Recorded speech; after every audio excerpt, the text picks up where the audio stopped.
Hello everyone and welcome to another Black Ops 3 video. In this video we're going to be talking about the top 5 genre-defining action movies. And just right off the top I want to say that there are a lot more than 5 action movies that help define the action genre. And I'm not going to be able to get to them all, obviously, because I'm only doing 5. So I'm going to just do the 5 that I feel had the biggest impact on action movies. And I'm also going to be putting them in order from when they were released as opposed to which one was the most defining. So let's get to it.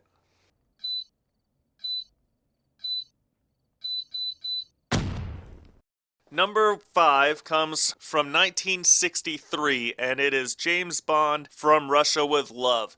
And, From Russia with Love is not one of the staples of the James Bond franchise. When you think of James Bond, you think of Dr. No, Moonraker, Goldfinger, Casino Royale, GoldenEye, movies like that.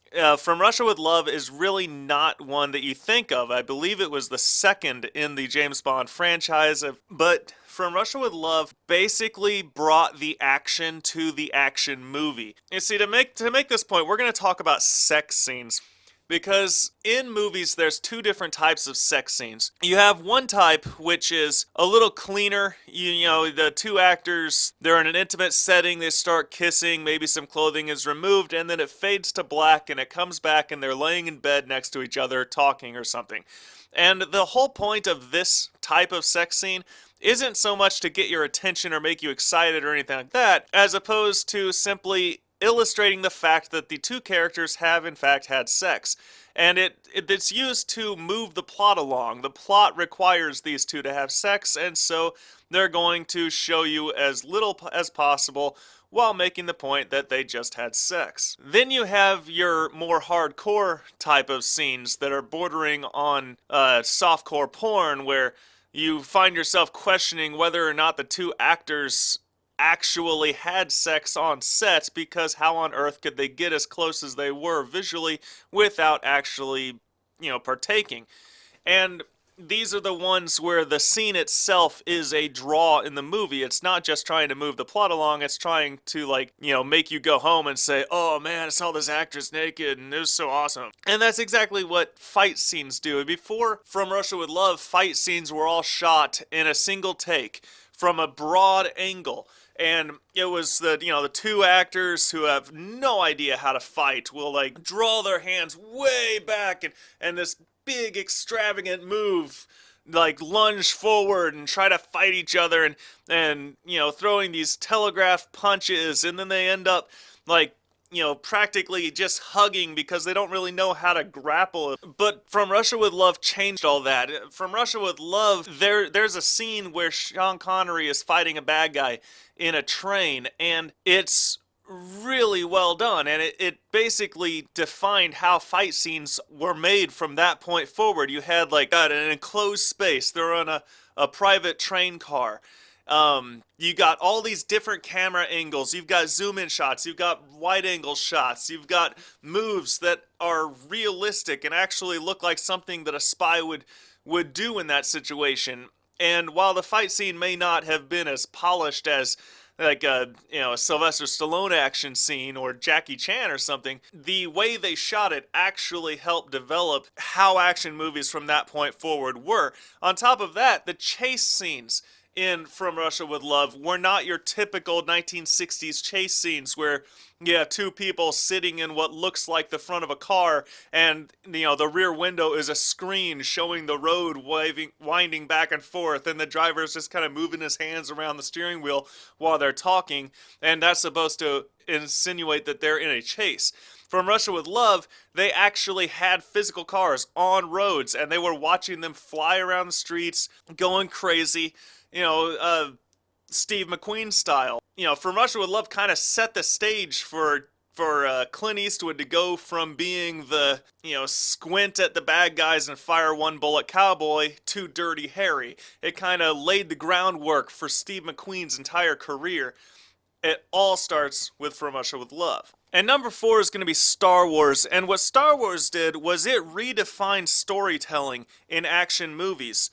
Star Wars took elements of war movies, cowboy movies, sci-fi movies, and they blended it all together into a movie, and that is so iconic that, you know, the son of an extra has an entire book written about him. I mean, it's just crazy how in-depth people have gotten with it, and it's mostly fan fiction, but the storytelling of Star Wars is what really started it. Star Wars had such an amazing script. Think about this for a second.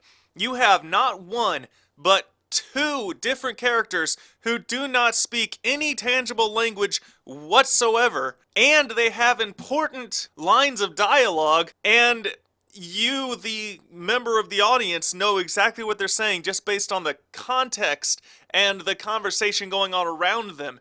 I dare you to find a better written script, which is just makes it so baffling that George Lucas could write such a great screenplay and then years later be talking about sand. It just doesn't make sense. What happened to that poor man? And number 3 is Conan the Barbarian, but this one isn't so much about Conan the movie as it is Arnold Schwarzenegger. Conan put Arnold Schwarzenegger on the map. It kind of made Arnold Schwarzenegger's movie career, but Arnold Schwarzenegger's movie career is what really is the defining thing about Conan, because Arnold Schwarzenegger is the reason that the action star went from being this to being this. Arnold Schwarzenegger is the reason that shirts came off, veins popped out, and muscles bulged, and massive steroid use became more important to the action star than actual acting. He really defined action hero, and it all starts with Conan. And number 2 is The Matrix, and The Matrix did so much to take everything I just said about everything else and just wipe the slate clean.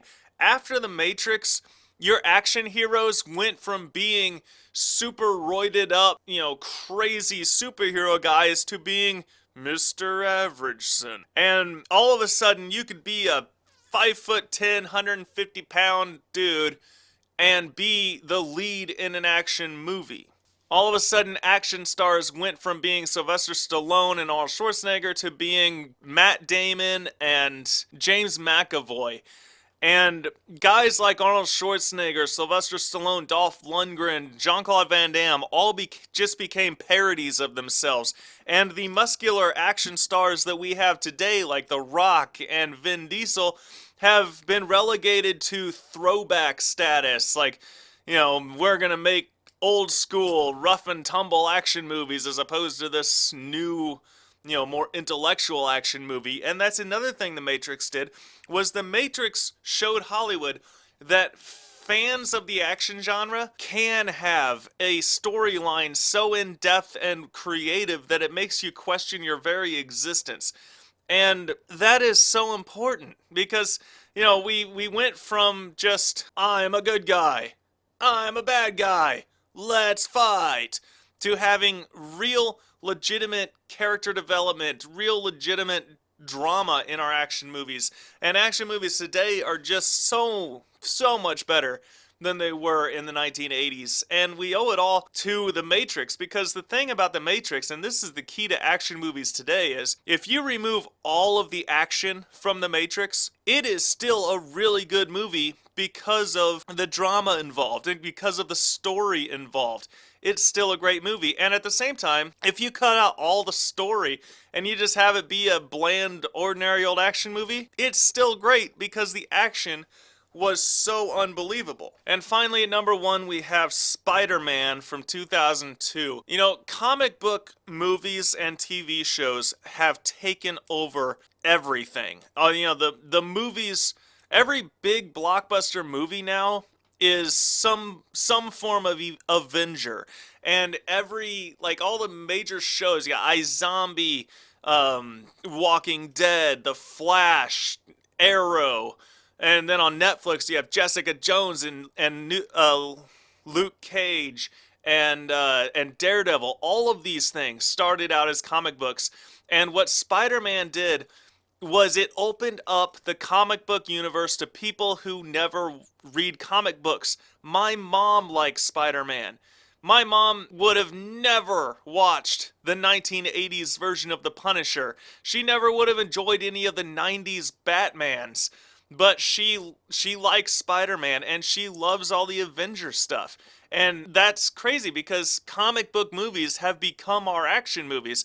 And that is a huge deal because of several things. Number one, the stories are already written and they're all really good. That's why they're such popular comics. And number two is they're all clean. These things were all written for kids. Our action movies today have gone from being the Terminator with all the blood and sex and cursing and everything else to being Captain America, where, like, unless you are just some total prude who says, I don't want my kids seeing violence like someone punching someone else, there's really no reason why you can't take your entire family to go see an action movie today. Because our action movies are based off of the TV shows and comic books that you let your kids watch and read anyway. So thanks for listening and watching. I hope you enjoyed the video. What movies did I leave out? I understand Dirty Harry deserves to be on the list, kind of the creation of the one-liner or the quotable lines. Obviously, Saving Private Ryan would have been good to have on the list. Movies like that. What movies do you think deserve to be on the list? What movies define action for you? Let me know, and goodbye.